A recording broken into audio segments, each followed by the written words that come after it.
Welcome on in. It's time for another edition of Friday Night Lights. I'm Mike Fenner. And I'm Ashley Kaiser. And it's hard to believe we're already here wrapping up the regular season for some high school football this evening. Absolutely. Can't believe it. But let's start here tonight in Erie County at Veterans Memorial Stadium. Erie High Royals host Canisius, and it's homecoming for Erie. Crusaders start here with the ball. We've got Elijah Kimball as the ball carrier, and he shuts down the Royals defense. Marquand Darnell scrambles here and fires the shot to number 5, Keon Summersville, at the 30-yard line. Pass is complete. It's good for a Royals first down. And then just shortly after here, he sends a pass down the field. It's intended for Adrian Tate, but it's intercepted by Teddy there. It was a scoreless game until the second quarter as the Crusaders on the 2nd-yard line. Number 46, Hunter Janses drives it in for a score, and the Crusaders go on to defeat the Royals with a final score here on the Plyler Entry System scoreboard.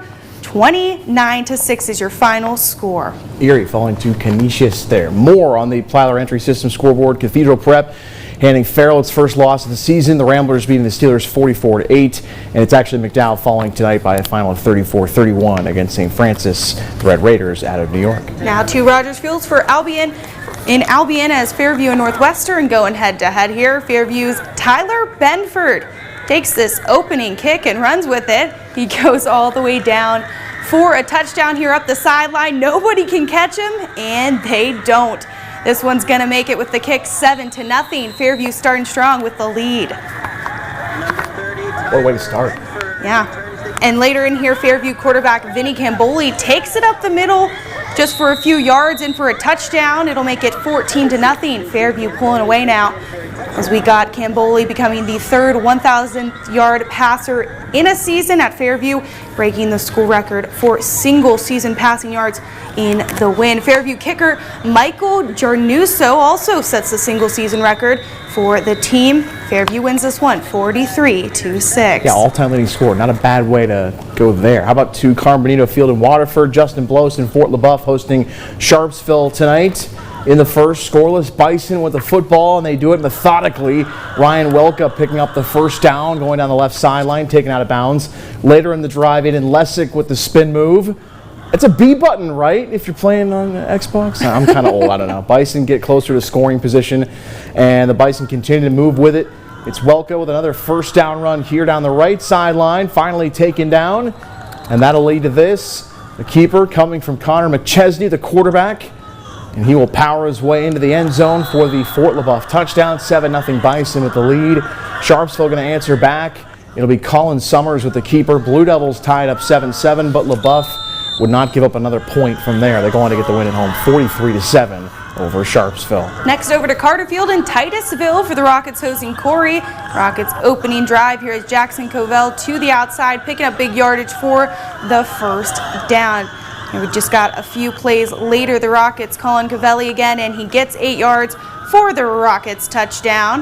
That one's going to make it 7-0 Titusville. And ensuring Corey possession here, taking it in the air.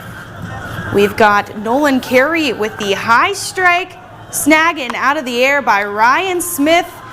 Just moving the chains for Corey. Now that would lead to this Nick Lesher taking the handoff from the shotgun, and he takes it in for 6. From the 6 to the 9 yards out to knot things up. Now it's 7-7, and Titusville tops Corey, a 28-21 final score. There you go. Let's go to Wattsburg. Jack Corey, Seneca Bobcats, home for Coach Jason Wargo and Maplewood tonight. Bobcats leading at 20-6 in the second quarter. And here, off the play fake, Nolan Seabury, the keeper.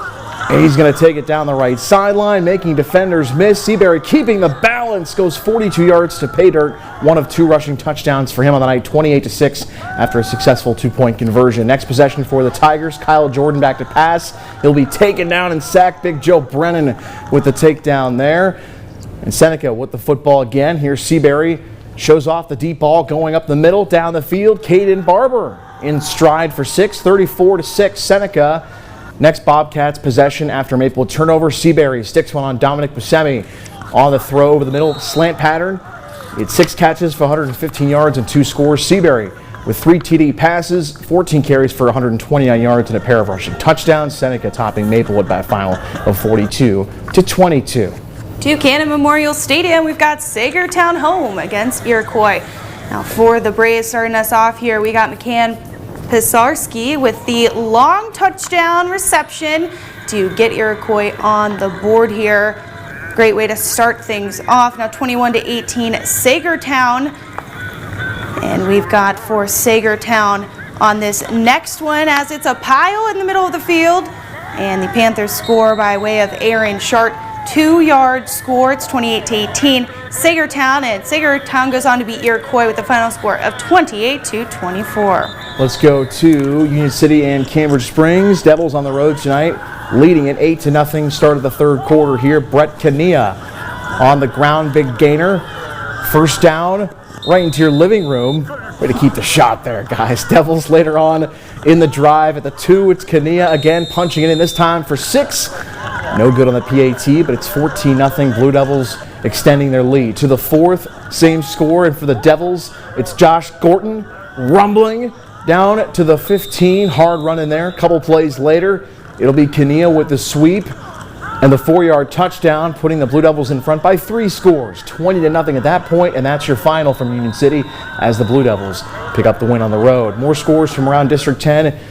Around the area tonight, General McLean going on the road beating Warren 48-7. Harbor Creek tops Greenville 35-13. Northeast wins big at Reynolds 51-19.